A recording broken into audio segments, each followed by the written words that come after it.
Gua sih penampilan satu timnas aja, kita? nggak penting udah masuk final, udah penting itu STY. Kedua, dari sisi taktikal, kita harus akui Alinatori kita kalah ilmu sama tipe Kapats. Ini kan contoh yang tidak baik dari seorang pelatih kepala. Bukan cara begitu dong, cara dia merespon. STY saat ini tuh udah jadi pahlawan bagi masyarakat Indonesia.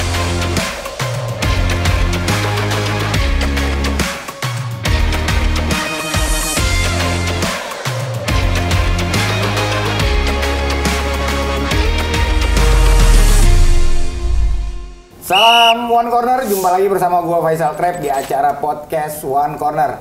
Dan tema kita kali ini tentunya akan membahas terkait performa timnas Indonesia yang tadi malam gagal meraih satu tiket menuju partai final Piala Asia U23 yang berlangsung di Qatar. Dan untuk membahas ini secara detail dan mendalam, tentunya saya tidak sendiri karena gua udah ditemani oleh dua orang yang sangat luar biasa.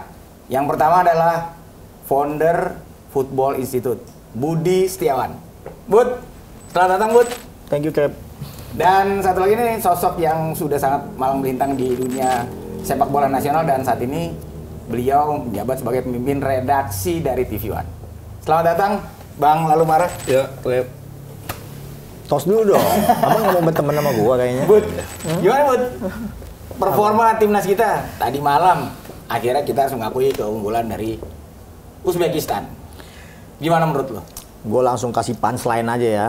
Hal-hal yang langsung pada intinya saja. Satu, pemain kita sudah kelelahan. Itu tidak bisa dipungkiri. Entar dulu, tapi kan kita punya masa recovery lebih panjang dibandingkan Nggak Uzbekistan. penting. Kita lawan Korea menit 70 udah 10 pemain, sampai perpanjangan waktu 45 menit kita masih bisa belum ngegolin, itu faktor. Terlepas kita menang dalam adu penalti, yaitu takdir. Kedua, dari sisi taktikal, kita harus akui Alinatori kita kalah ilmu sama tipe Kapatse. Berbagai macam variasi dari pertandingan pertama grup sampai semifinal, itu gue nonton semua pertandingan Uzbekistan, variasi serangannya luar biasa. Gokil, Dan kita nggak bisa mengantisipasi semua tindakan mereka di lapangan. Game position kita kalah. Yang ketiga, ya pengalaman memang menjadi faktor penting. Tapi pengalaman bukan pengalaman pemainnya ya, tapi pengalaman dari tim yang sudah bertanding di level Piala Asia ini. Uzbekistan udah langganan ini. Top 3 dari tahun Jadi, 2018. kematangan bermain tim Uzbekistan ini. Kematangan bermain tim. Bukan, rekam tradisi sepak bolanya Uzbekistan di Piala Asia U23 ini udah di top 3. Sementara kita masih debutan, itu pengaruh juga.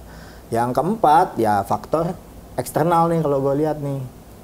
Ya itu tuh sumbangan-sumbangan dari para pengusaha 23 miliar itu kalau menurut gue sih itu agak-agak Mengganggu konsentrasi. mengganggu.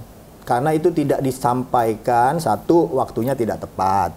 Kedua, peruntukannya juga nggak jelas untuk apa. Ketiga, itu di delivernya bagaimana secara teknis kan tidak selesai di area wacana. Sehingga itu pasti kalau gue jadi pemain atau gue jadi official walaupun gue cuma pembantu umum, ya udah ngayal bos kemana-mana bos, dapat 23 miliar bakal dibagi-bagi ke semua pemain official. Itu mengganggu menurut gue. Nah, ntar dulu sebelum kita terusin kita tanya dulu dong pendapat Bang Marah nih Bang, gimana Bang? Menurut Abang tadi malam Bang? Gua sih penampilan satu timnas aja, kita. nggak penting udah masuk final, udah penting itu STY diperpanjang gua. Udah, lu mau apa, mau Budi bilang kemampuannya STY, ya buktinya kita masuk semifinal. Udah sampai semifinal lebih dari target. Lu jangan lagi ngayal macam-macam. Jadi kalau menurut Abang nih Udah pelatihnya STY, udah diperpanjang titik. Udah. kan tapi udah Bang, udah gentleman agreement. Nah STY itu yang tinggal targetnya ini. tinggal, yang penting itu. Nah soal lain sudah selesai, udah semifinal, mau apa lagi? Tapi Abang melihat tadi malam gimana Bang? Ya Menghadapi Uzbek. kalau tadi malam memang kalau mau lihat ini yang dibilang Budi benar, ada kelelahan. Tapi memang kalau lihat peringkat aja kan juga jauh. Tradisi sepak bola juga kan jauh, dia pecah Uni Soviet dan lihat cara mainnya lah beda lah. Ya wajar lah kita apa yang dilakukan oleh timnas juga dengan segala upaya dengan ininya bukan miskin taktik juga mau bilang apa orang main kayak begini mau pakai taktik apa mau tinggal pasang orang 11 orang aja di bawah gawang gitu aja kan. Bali itu lawannya kan udah nggak bisa lagi Bayangin main kayak begitu. Apa yang abang lihat tuh dari timnas kita kalau kemarin kan lawan Korsel, lawan Australia, Jordan gitu bisa luar biasa. Yang abang lihat kenapa nih lawan Uzbek malah Timnas kita kelihatan demikian kita tergantungnya kepada Nathan dan Ivan Jenner. Begitu dua ini mati, ya mati angin semua. Rafael nggak main? Rafael nggak main. Bahwa banyak ya bagus mereka jadi naturalisasi ini jadi akselerasi kan bisa narik yang lain. Tapi begitu dia keganggu, ya kayak kemarin. Begitu buntu, hilang mati dua orang ini, ya udah. Nggak ada pasokan bola, yang ngatur nggak ada, bola kemana nggak ada yang ngatur. Gitu. Kita ditekan ya, nggak bisa berkembang bang. Ya Hafner udah lelah di belakang, udah nunggu apa lagi deh yang dia mau lakuin. Hafner di belakang udah mati-matian. Kalau gue udah ini yang maksimal. Ya kalau udah kalah aja, jangan lu nyalain pelatih lu. Siapa yang nyalain pelatih? Tadi lu bilang nyalain pelatih. Gue bilang dalam pertandingan itu. Lu bilang kalah pinter segala itu lu nyalain. Dalam pertandingan itu kalau lu lihat juga dong materi main tradisinya. STY bilang saya tidak punya catatan kalah lawan Uzbekistan. Iya, itu kan pedean itu kan harus ditunjukkan di lapangan. Rekam jejak yang lain, jangan lu lihat yang ini, lu lihat juga coba pemainnya, materi pemainnya, jangan lu dikit-dikit nyalain. Udah bener. Bukan nyalain, tapi itu jadi catatan. Ya tapi lu bilang kalah pinter. Ya kalah pinter memang.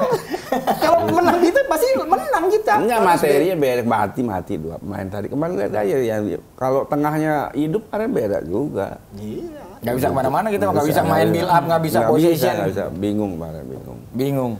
Tambah wasit juga. Nah gimana tuh bang, terkait penampilan wasit yang menganulir golnya Ferrari?